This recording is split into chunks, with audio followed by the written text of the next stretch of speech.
Hi everyone, my name's Sarah Jane Gregory. I'm from the School of Environment and Science. And looking at who's in the room, I think I know a lot of you, which is exciting to see catch up. I'm not going to talk about tools and technologies to manage class, but more about student well-being and your well-being and how we can manage large classes doing that.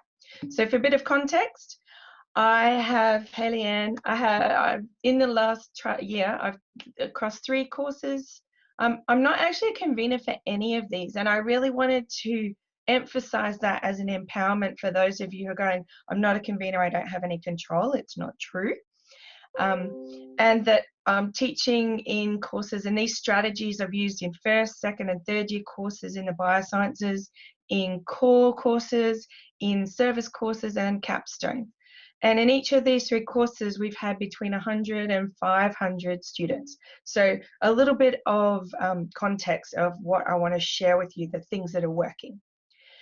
So I wanted to share a few different strategies about how to transition online and things that work well. And the first one is about creating a welcoming space in your class.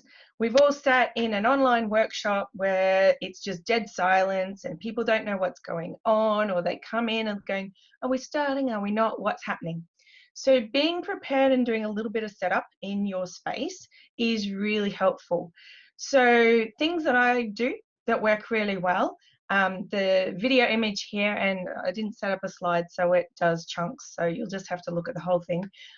Music is great. So when I log into a Collaborate space, I put on my mic and I run an upbeat music stream out of YouTube. I just pick a different one each time.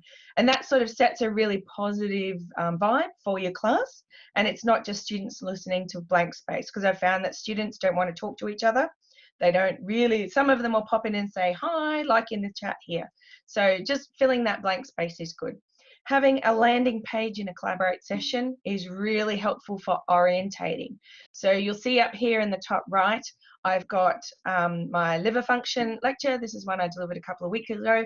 Having something funny and lighthearted. There's plenty of biosciences videos and, well, not videos, cartoons, comics, and things, and putting some expectations about what they can do while they're waiting. So if you need them with their mics and phone video, check that they're working.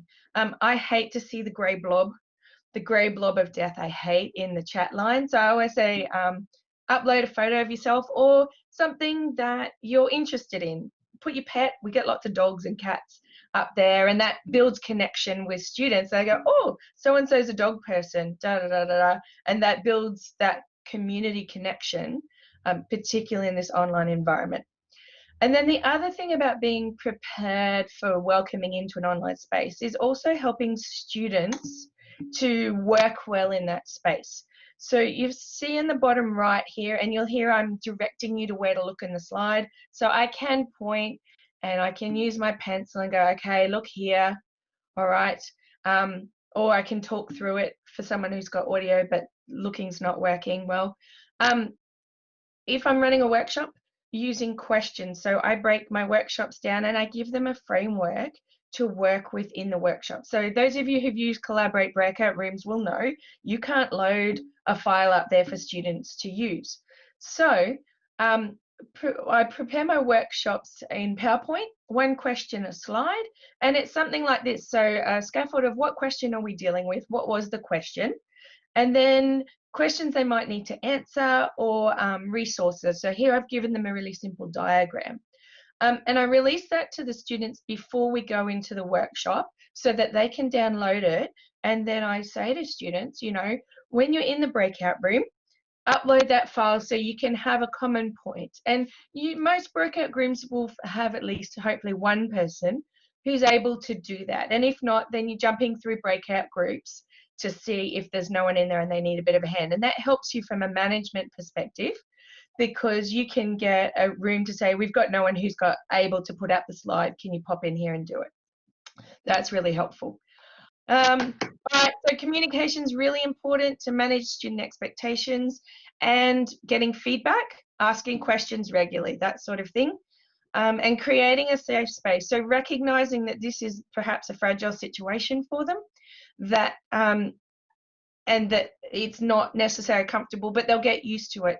Appreciating that where students help out. In a large class, if you're in an online workshop, trying to write in the chat and talk to students is difficult.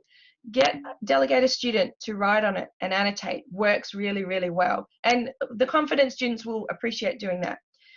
Acknowledge that they're not necessarily skilled. So this is a picture in the middle of Eat the Frog.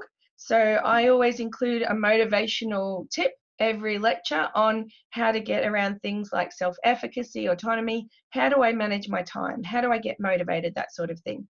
And acknowledge and respect the position they're in. All right. Those things work really well. These are my take homes. They take practice. But if you spend a little bit of time in preparing, it saves you a lot of time and is a better environment, particularly with a lot of students.